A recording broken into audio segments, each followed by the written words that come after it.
Topic चल रहा था हम लोग का method of separation of variable, जो कि बहुत बहुत वेरी वेरी इंपॉर्टेंट है इस पूरी यूनिट के लिए। हम लोग डिस्कस कर चुके थे इस पर कि अगर ये नहीं होगा तो पूरी यूनिट गायब हो जाएगी, और अगर ये होता है तो लगभग पूरी यूनिट ही कवर कर लिया आपने।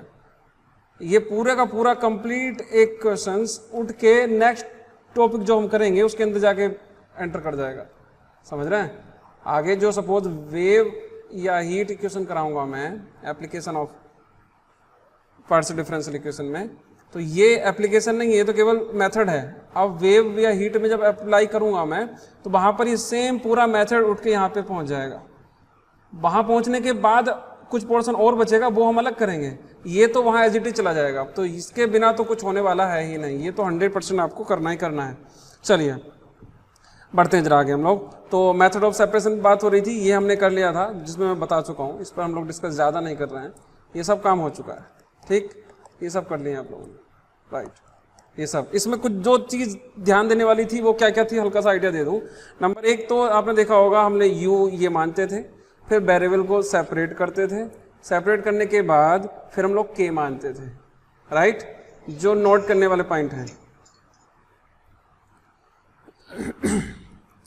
के मानने वाली बात एक ये हो गई। फिर बाद में हम लोग इसको एक साथ और इसको एक साथ लेते थे। ये सब मैं बता रहा हूँ क्योंकि आप लोग को ये टिप्स पे हो जाए कि क्या क्या होने वाला है। बिल्कुल फिक्स यही काम आज होगा, कल भी होगा, यही काम आगे सभी मेथड्स में यही होगा। पूरी यूनिट यहीं पे चलने वाली है, पूरी ही यूनिट। तो एक यूनिट के लिए इतना बड़ा टास्क तो ये करना ही पड़ेगा आपको, ठीक है। उसके बाद C1 C2 को हम लेके BN मान लेंगे, और फिर बाद में कुछ जो इनिशियल कंडीशंस हैं वो अप्लाई कर देंगे to find out the BN और ये C1 C2, राइट। चलिए इसके बाद हम लोग ने दूसरा एग्जाम्पल लिया था, उसके अंदर भी आपने देखा k की वैल्यू माइनस में आ रही है, और पहले वाले में भी k की वैल्यू -3 है, दोनों माइनस में है, राइट। यहाँ पर माइनस, बाकी सब में वही सब कुछ। चलिए अब हम लोग एक नेक्स्ट एग्जाम्पल लेते हैं, और अच्छे से समझने के लिए, क्योंकि अगर ये समझ में आ गया तो पूरा काम हो गया। Use the method of separation of variable to solve the equation this. बिल्कुल ठीक। सबसे पहले सेकेंड ऑर्डर के लिए मैंने पहले तक फर्स्ट ऑर्डर में काम चल रहा था, अब थोड़ा टफ बनाने की कोशिश की है, तो करेंगे वही सब कुछ। u इक्वल टू किसके ऊपर डिपेंड कर रहा है, x और y, तो x इंटू वाई मान लेंगे। फिक्स है, स्टेप जैसे जैसे मान के चलते थे वही चलने वाला है। कि टिप्स पे आपके होने चाहिए कि हम इसके बाद क्या, इसके बाद क्या, इसके बाद सब पूरा। इसका वर्किंग रूल नहीं मेंशन किया हुआ कहीं पर भी, उसके बाद भी बहुत बड़ा वर्किंग रूल नहीं है। u equal to X into Y, ठीक। u equal to X into Y कर देंगे हम लोग। x और y ही क्यों दोनों लिए हैं, क्योंकि कैपिटल है यहाँ x और यहाँ y, दो ही इंडिपेंडेंट है, इसलिए लिए हैं। अब यहाँ पर इसका डबल डेरिवेटिव चाहिए, यानी u डबल डैश। जब डबल डेरिवेटिव लोगे वो भी x के रेस्पेक्ट में, तो x की डबल डैश हो जाएगा, y को कुछ नहीं होगा। जब मैं y के रेस्पेक्ट में लूंगा तो u का डैश लूंगा y के रेस्पेक्ट में, तो x ऐसे ही रहेगा, y का सिंगल टाइम डैश हो जाएगा।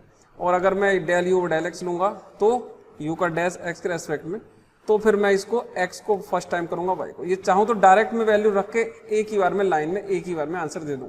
कैसे, x double dash y minus 2x dash y plus x by is equal to 0। या थोड़ा सा फेयरली करना चाहें तो ऐसा कर सकते हैं। क्या, वही सब कुछ मानिए, u equal to x y where x is the function of x only, y is the function of y only.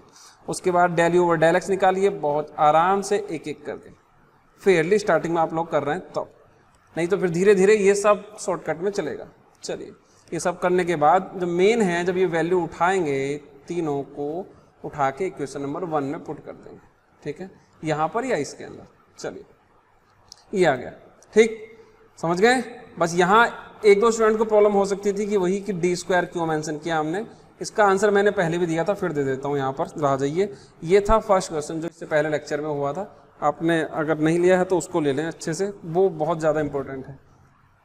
2-3 दिन लगातार चलने वाले लेक्चर्स इंपॉर्टेंट ही हैं ये। तो यहाँ पर हमने क्या किया था, डेल लिया था, और डेल को फिर मैंने डी बोल दिया था। वो इसलिए क्योंकि डेल एक्स के रेस्पेक्ट में चल रहा है, और ये टी दो, एक्स और टी दो हैं, ये टी बाहर आ गया है, क्योंकि टी केवल टी का फंक्शन है, एक्स उसको टच नहीं कर पाएगा, यानी एक तरह से कांस्टेंट है वो एक्स के लिए, डेल के लिए। जब ये बाहर आ जाएगा तो यहाँ पर इसके बीच में एक लाइन आएगी, यहाँ पर क्या आएगी, टी बाहर टी बाहर del x upon del x, capital x upon small x. अब डेल कैपिटल एक्स को स्मॉल एक्स के रेस्पेक्ट में कर रहे हैं और कैपिटल एक्स केवल एक्स का है, तो हम लोग डायरेक्ट इसको डी में कन्वर्ट कर सकते हैं, क्योंकि डेल और डी में वही डिफरेंस होता है कि इसके अंदर दो या दो से ज्यादा इंडिपेंडेंट वेरिएबल होते हैं, और जब एक ही हो तो वही डेल में कन्वर्ट हो जाता है। बस ये राइट है जी। चलिए अब आप आते हैं, तो वही काम हमने यहाँ पे किया है। बार बार मैं आगे नहीं बताऊंगा, डायरेक्ट सीधा डी लिखूंगा। अब इसको मैं कह सकता हूँ y, इसको कह सकता हूँ x double dash minus 2y x dash plus x और y डैश, जो मैंने बताया था वही सब कुछ किया मैंने, ठीक है, ये लिख दिया। अब आगे की स्टोरी ध्यान से समझिए, जो पहले सेम वही काम चल रहा है, बार बार मैं इसलिए वहीं पे जा रहा हूँ। क्या हमने ये माना था, वहाँ भी यही माना है। ये पहला क्वेश्चन है, पहला एग्जाम्पल, ठीक है, या स्टार्टिंग यहीं से हुई थी ना, ठीक। अब यहाँ पर जब ये आ गया था तो मैंने क्या किया था, x वाली टर्म एक साथ और t वाली टर्म एक साथ, दो ही वेरिएबल हैं, टॉपिक का नाम ही है सेपरेशन ऑफ वेरिएबल।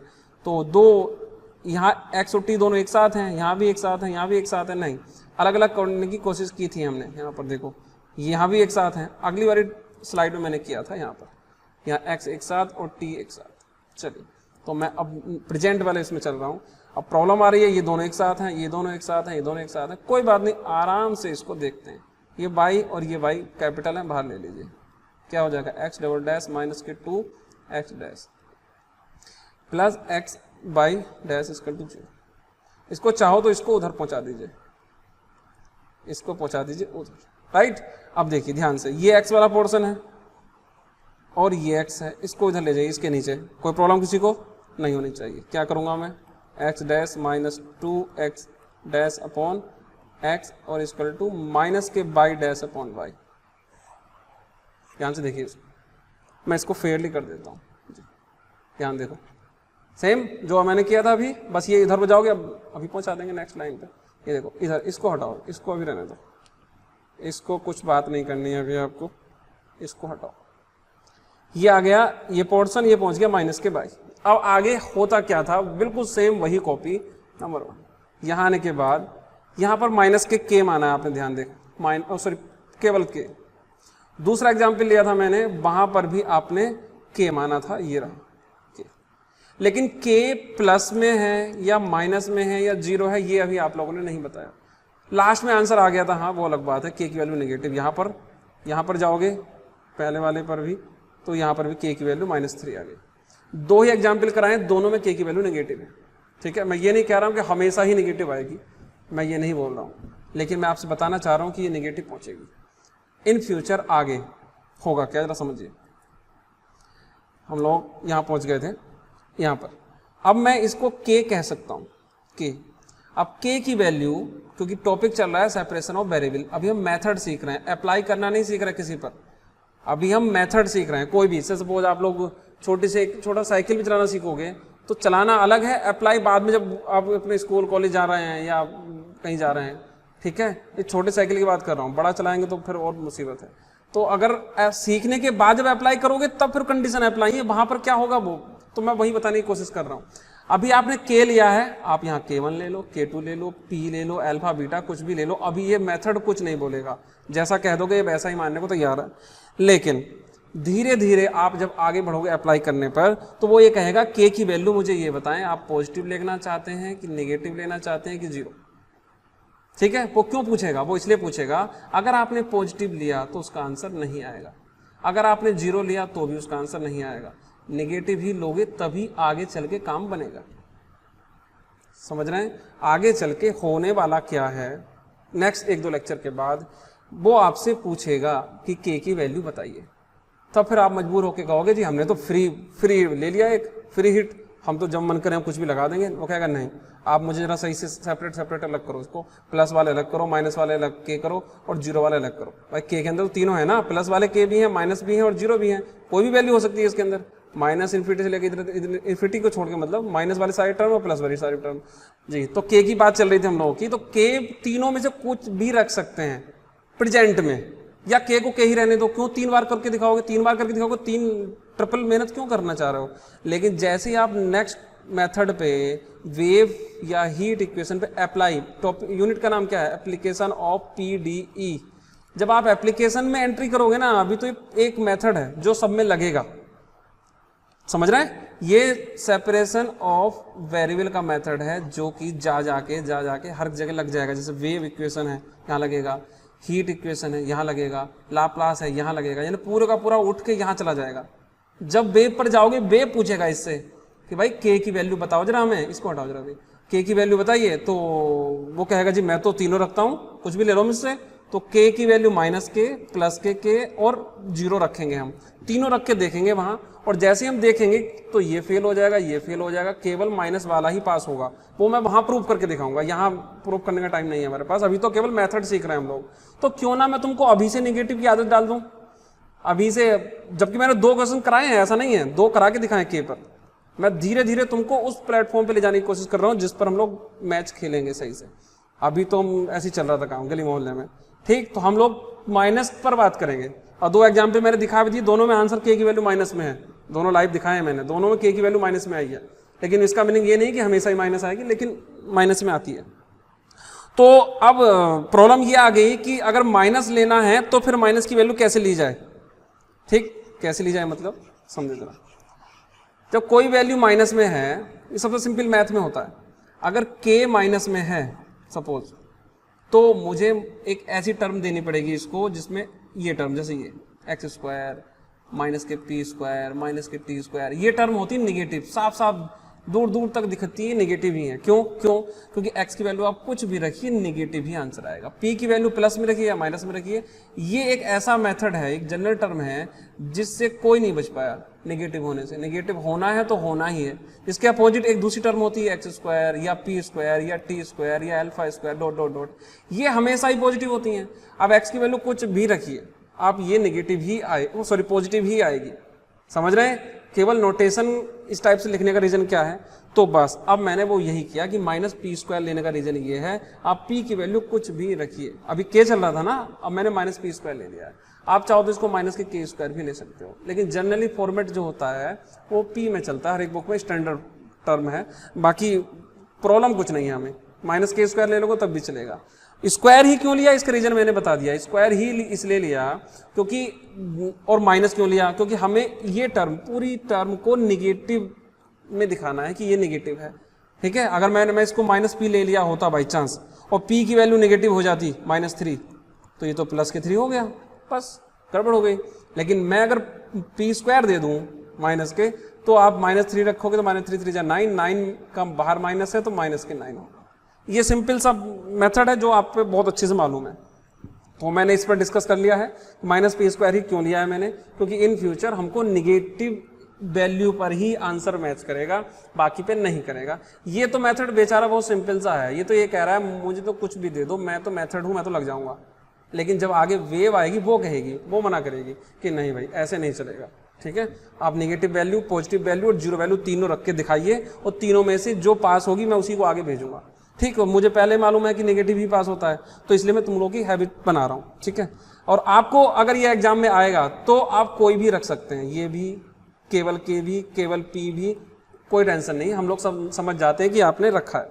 लेकिन वहां पर आप इसके अलावा कुछ रखोगे, बस वही अपने आप ही मेथड ही जीरो कर देगा, कह देगा नहीं गलत है। चलो आगे बढ़ें। अब 1 बाई 1 बात करते हैं। नंबर 1, ये इसके इक्वल और ये इसके इक्वल, राइट। चलिए 1 बाई 1 बात कर रहे हैं, चलो आगे बढ़ें जी। ये इसके इक्वल कर लो जरा सबसे पहले, दिस, राइट। अब ये सेकंड ऑर्डर की इक्वेशन बन गई है ODE। यहाँ पर देखिए second order differential equation simple, यानी कि ODE। तो मैं आपको ना ODE के कुछ फॉर्मूले लिख देता हूँ जो पुराने बेसिक थे, आपको हेल्प करेंगे आगे भी। मैं बार बार नहीं लिखूंगा, इतना बड़ा स्पेस देने वाला नहीं हूँ इसको, मैं आगे तुम लोगों को डायरेक्ट करना है। ये फॉर्मूले थे, अगर भूल गए हैं तो ध्यान दीजिए। जैसे कि ये इस टाइप की डिफरेंशियल इक्वेशन बनती थी, हम लोग उसको D ऐसे मानते थे, ये सब लिखा हुआ है, ठीक है। CF प्लस PI होता था, सब फर्स्ट ईयर का है। D equal to M put करते थे। ध्यान रखिए ये ODE है, ऑर्डिनरी डिफरेंशियल, पार्शियल डिफरेंशियल नहीं है जी। ये आ गया, अगर डिस्टिंक्ट है तो C1 e to the power m1x, C2m dot dot dot, repeated है तो ये, और अगर इमेजनरी है तो ये, रिपीटेड इमेजनरी है तो ये सारे फॉर्मूले मैंने ढूंढ के तुम लोगों के लिए दे दिए हैं, PDF आपको मिल जाएगी जी। तो मैं इसको जरा चेक कर लेता हूँ। मैंने क्या किया, x को मान लिया m और सॉल्व करना स्टार्ट कर दिया। अब यहाँ से देखेंगे अगर आप, तो इसको धराचार्य फॉर्मूला लगाना पड़ेगा, minus k b plus minus root b square minus 4ac upon 2a, minus k 2 है तो plus k 2 plus minus root dot dot dot. मैं फेयरली कर देता हूँ, इतना बड़ा काम नहीं है जिस पर मैं फोकस करूँ, मेन तो अब है आगे चल के जी। तो माइनस बी का plus k 2 plus minus B square, ये आ गया। दो रूट आ गए, एक आ गया प्लस में, एक आ गया माइनस में, दोनों अलग हैं, ये वाला रूल लग जाएगा। क्या कहता है, c1 into the power this और c2 into the power this, ये है cf, pi 0 है, बस दोनों को जोड़ के x आ गया, कैपिटल X आ चुका है। अब हमें बाई वाला पोर्शन इसके इक्वल करना है, कर लेते हैं। Minus this equal to this, ध्यान से देखो जरा इसे, इसको ध्यान से देखो, दोनों इक्वल हैं, बिल्कुल ठीक है। माइनस से माइनस कैंसिल, ये इसके इधर ये इसके इधर, जैसे जैसे करना है आराम से करिए, जल्दी नहीं है, देखो ध्यान से।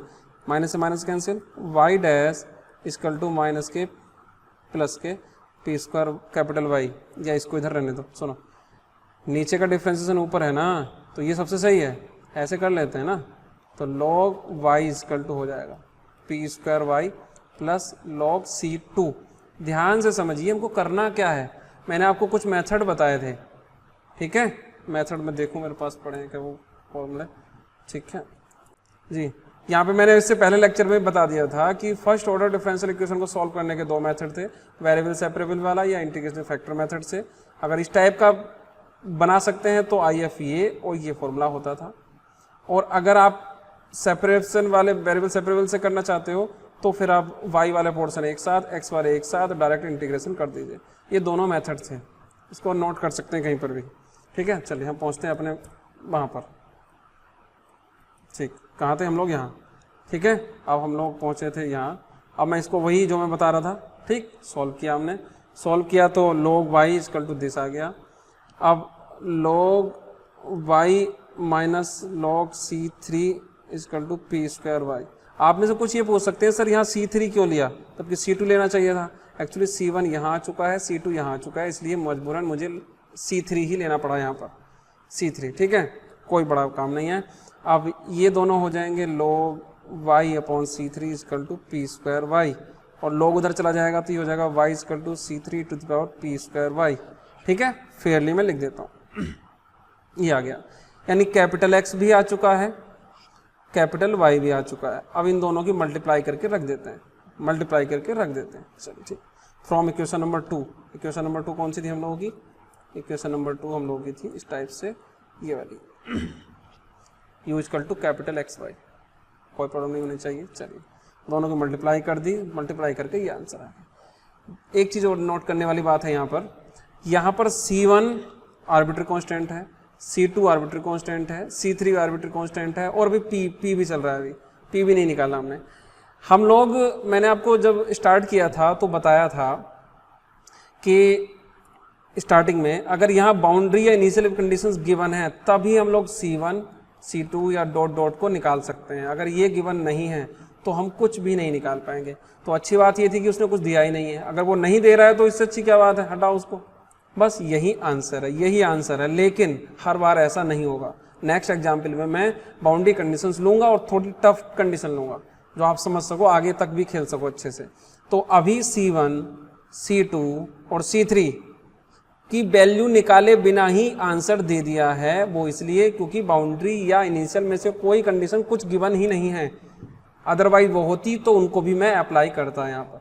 चलिए, तो फिलहाल के लिए ये क्वेश्चन एंड हो गया है। अब मैं आगे चलता हूँ थोड़ा टफ और थोड़ा सा बाउंड्री कंडीशन के साथ। नेक्स्ट क्वेश्चन है, use the method of separation of variable to solve this. Very important question में से एक।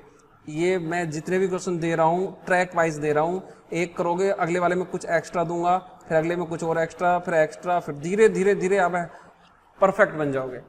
एक ही बार में मैंने सब कुछ नहीं सिखाया। पहले में देखो मैंने केवल के रखा, फिर माइनस के पी स्क्वायर भी बताया आपको, वो भी रख सकते हैं।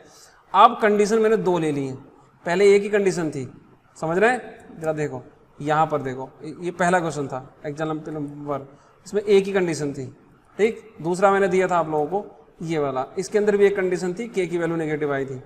अब नेक्स्ट जो मैंने लिया था इसके अंदर कंडीशन नहीं थी भाई, इसको छोड़ दे। तो अब आगे जो हम लोग आ गए हैं, अब वो यहाँ आ गए हैं। इसके अंदर दो कंडीशन है, दो कैसे जरा ध्यान से समझो। v equal to 0 at x equal to 0। दूसरी कंडीशन क्या है? v equal to 0 at x equal to l। यानी ये वाला एग्जाम्पल थोड़ा टफ होने वाला है, दोनों कंडीशन आपको अप्लाई करनी है। चलिए तो स्टार्ट करें वहीं से। v equal to capital x into capital t. Capital x और कैपिटल टी ही क्यों लिए हैं, क्योंकि यहाँ पर x है और t है। अगर x और y होता तो x और y ले लेते, कोई भी टेंशन वाली बात नहीं है। अब ये वैल्यू उठा के यहाँ रखनी है, दैट मीन्स इसका डबल डेरिवेटिव। जब डबल डेरिवेटिव लोगे x के रेस्पेक्ट में तो x को ही टच करेगा वो, यानी x डबल डैश t, और सिंगल में केवल t में हो जाएगा यानी x डैश। इन दोनों को उठा के यहाँ रख देंगे। ध्यान से समझ लो, ऐसे जल्दी नहीं है।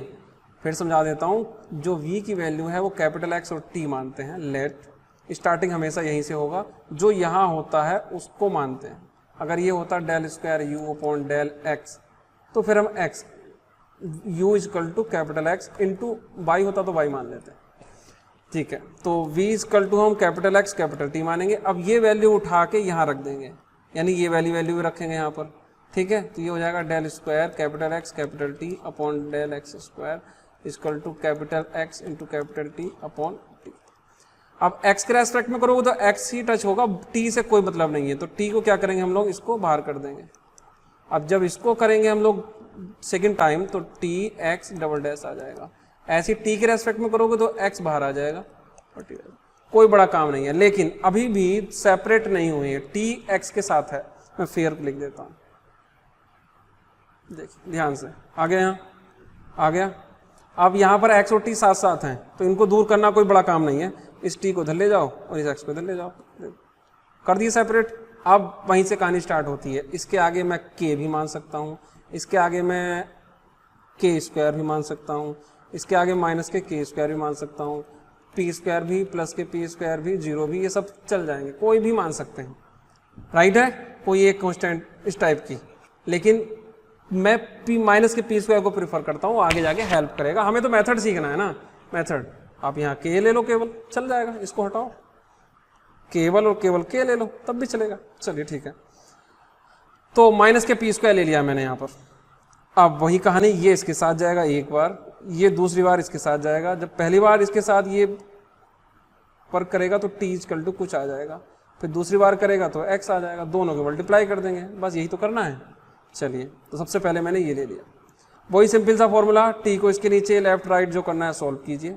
सॉल्व किया हमने तो ये आ गया, t की वैल्यू आ गई c1 × the minus k p square t। Right, इससे पहले भी यही कर रहा हूँ, बार बार यही हो रहा है, तो इस पर मैंने डिस्कस नहीं किया है। आगे दूसरा t आ गया। अब दूसरी बार इसको लेते हैं, देखो जरा, अगली बार लेंगे इन दोनों को, यार इसको सॉल्व कर लिया, वही सब कुछ सेकंड डेरिवेटिव की है, सेकंड ऑर्डर की है। तो ये हो जाएगा m square plus p square equal to 0। CF निकालेंगे, pi इसका होगा 0। बस अब यहाँ से m square equal to minus k p square हो गया, यानी m की वैल्यू हो गई प्लस माइनस pi।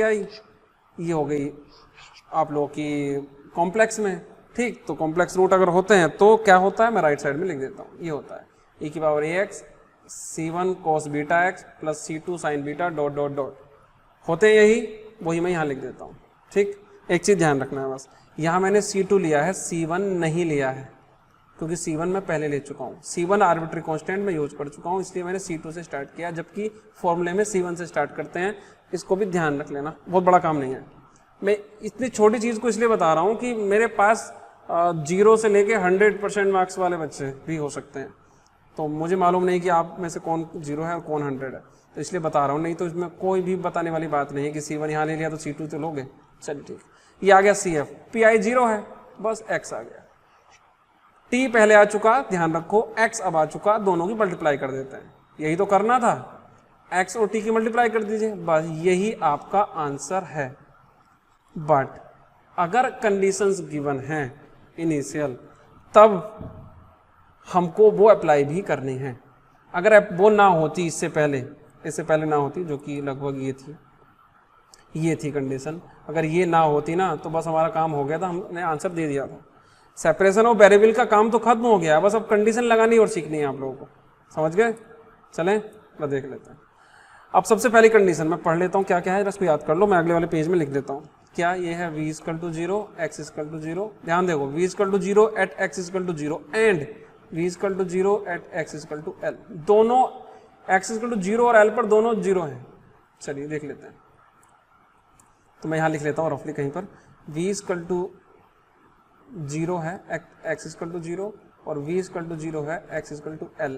सबसे पहले मैं पहली कंडीशन लगाता हूँ यहाँ पर, समझ रहे हैं? फिर से समझ लो, ये आपका फाइनल आंसर है, यही फाइनल आंसर है, बट ये C1, ये C2, ये C3 को रिमूव करने की कोशिश करेंगे जितने भी इनिशियल या बाउंड्री कंडीशंस गिवन है।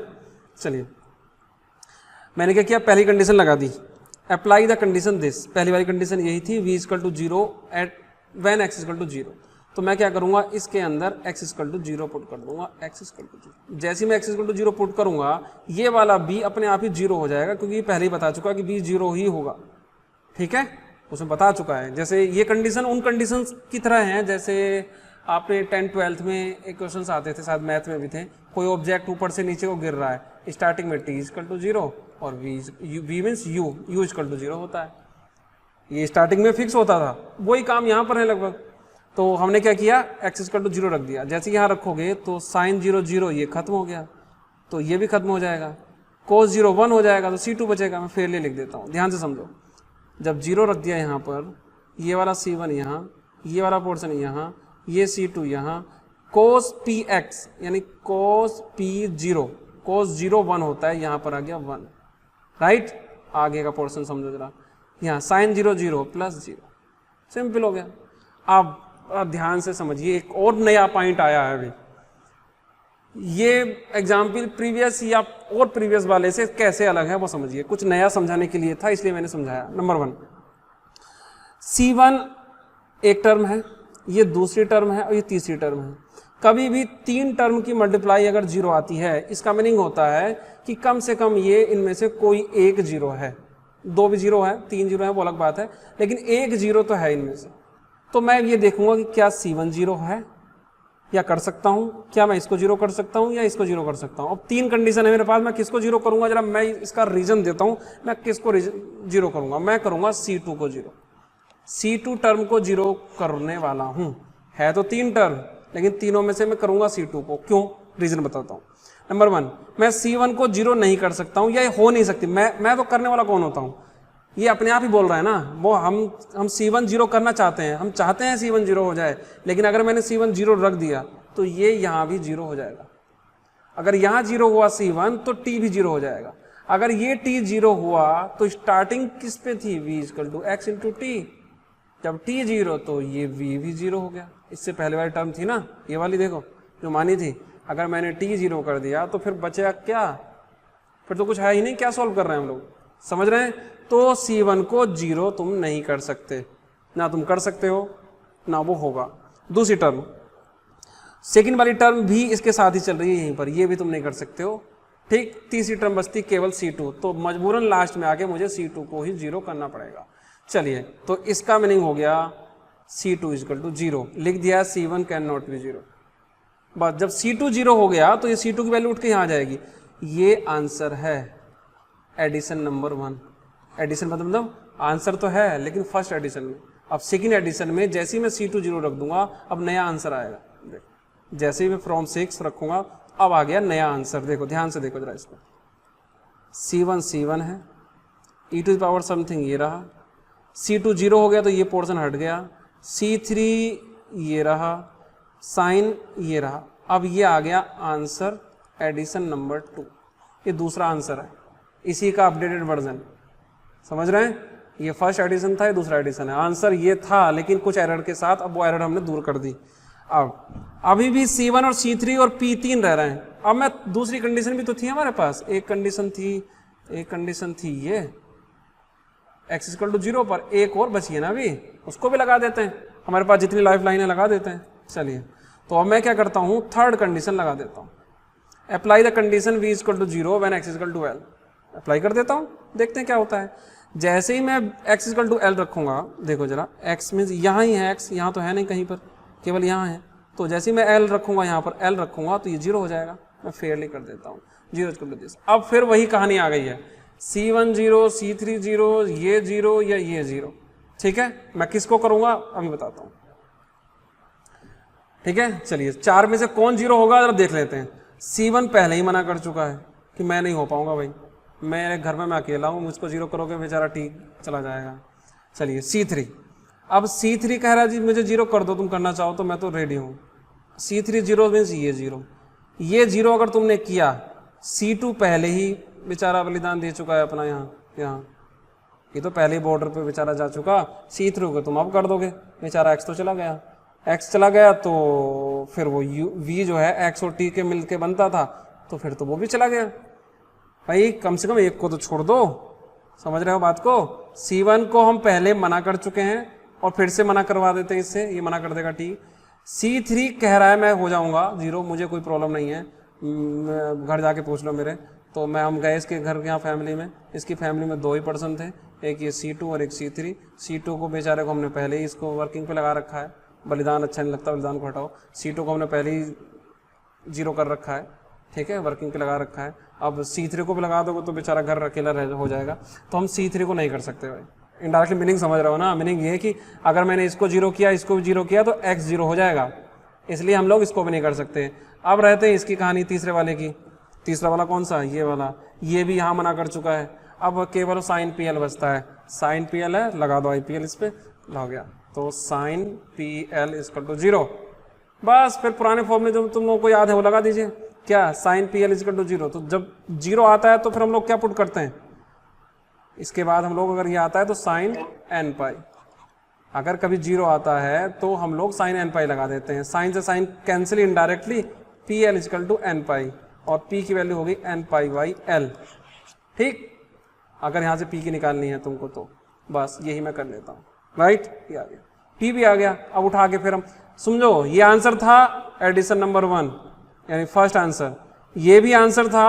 अब P की वैल्यू आ गई, उठा के मैं नेक्स्ट प्रीवियस वाले एडिशन में रखूंगा ना। ये था एडिशन नंबर 1, ये है एडिशन नंबर 2 यानी वर्जन 1 वर्जन 2। अब ये P वैल्यू उठा के यहाँ रखूंगा, ना कि यहाँ, इसमें नहीं रखूंगा, ये तो बेकार हो चुका था हमारे लिए, ये अपडेटेड है। चलिए अब फ्रॉम 7 लिख भी दिया मैंने, 7 ही है, 7 रख दिया, ये आ गया, यानी इसकी भी रख दी।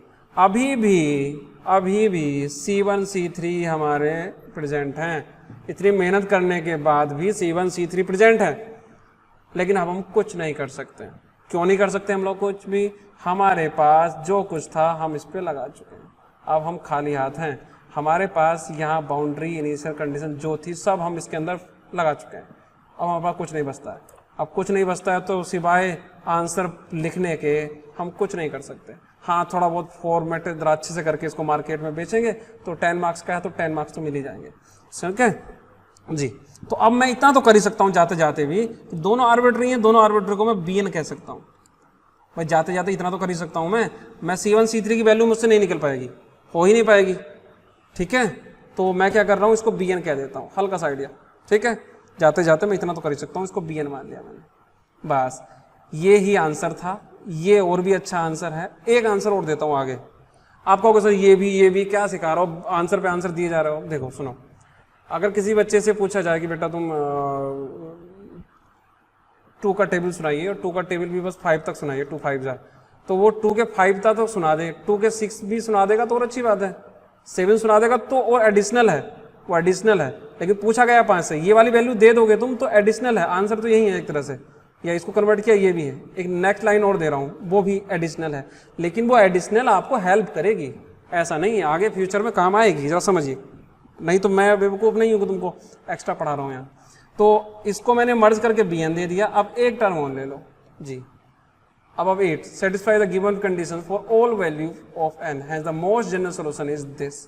अगर कभी मोस्ट जनरल सोल्यूशन पूछना पड़े तो समेशन भी लगा देते हैं, बस ये आपका फाइनल। ध्यान रखो, फिर से समझो, ये आंसर था, यही आंसर है, इसको हमने बस BN में कन्वर्ट कर दिया है। जब कभी ये वैल्यू आ जाए, ये पर्टिकुलर सॉल्यूशन होता है, जब जनरल सॉल्यूशन निकालना होता है तो हम बस यहाँ इससे पहले समेशन लगा देते हैं, समझ रहे हैं, बस यही आपको। नेक्स्ट हम लोग नेक्स्ट लेक्चर में बात करेंगे।